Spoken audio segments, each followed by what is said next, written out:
they don't know who's calling the plays. I know, Mike.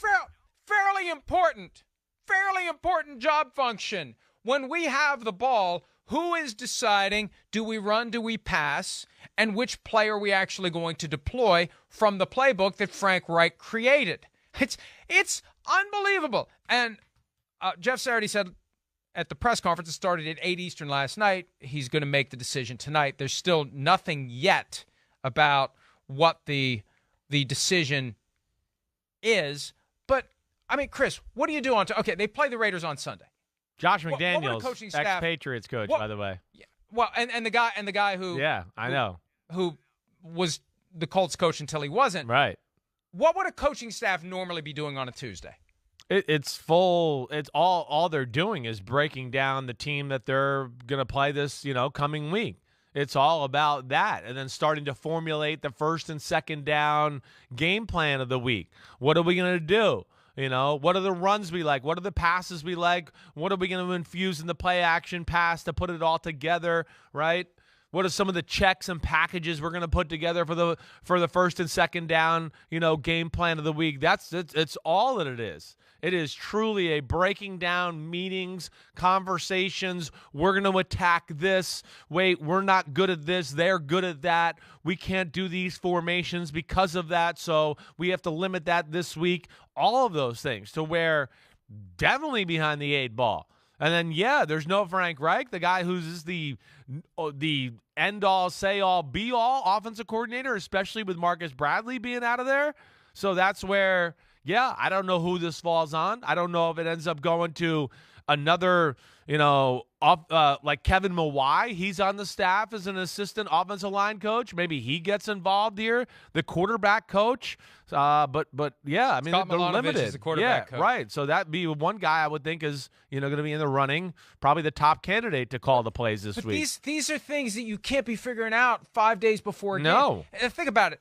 Under normal circumstances, when we are trying to identify the teams that may fire a coach, and we know they have somebody on staff that would be a clear candidate to be the interim head coach, we say, well, that's something you want to try to do at a bye week so you have time to make the adjustment, or at a minimum coming off of a Thursday game so you have time. They're going Sunday to Sunday. They make the firing on Monday. They introduced Jeff Saturday Monday night at 8 Eastern. He's been running ragged all day long. Now he's got to figure out who's going to call plays. And now they've got to get the coaches on the same page and figure out what the hell they're going to do by way of game planning, detailed and specific game planning for the Raiders. And then they got to roll it all out in practice on Wednesday when the players come in. And along the way, he's got to meet with the players and make sure that they're comfortable with what has happened. You're going to have guys who are pissed. You're going to have guys who are at a minimum given the side eye to this entire situation. And you got a game on Sunday. And Chris, one more thing. We're going to see them 3 times this year in standalone games. We're going to see them twice on Monday Night Football, and they are scheduled Week 13 to play the Cowboys on Sunday Night Football. Now, some might say the league could decide to flex that game, but it's the Cowboys. You don't flex out of the Cowboys when the Cowboys are good. Rule of thumb.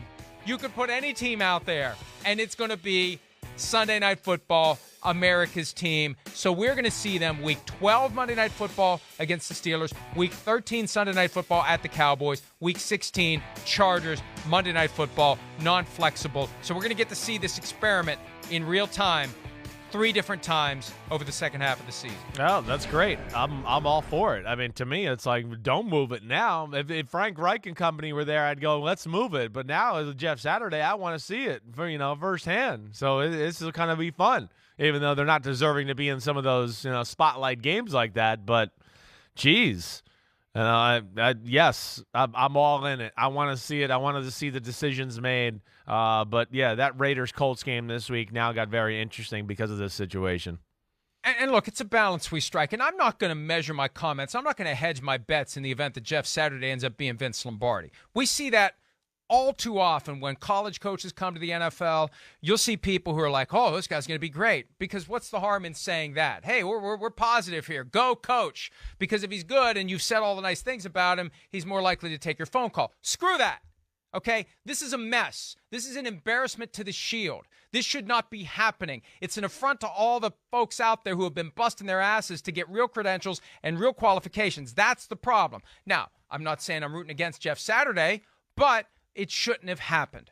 And I'm not going to back off from that just because Jeff Saturday may be upset with me and I may not be able to interview him at some point. I don't care about that. I care about speaking the truth, and the truth is this should not have happened. Hi, it's Mike Florio. Thanks for watching PFT on YouTube. Hit subscribe for the latest news and analysis from Pro Football Talk.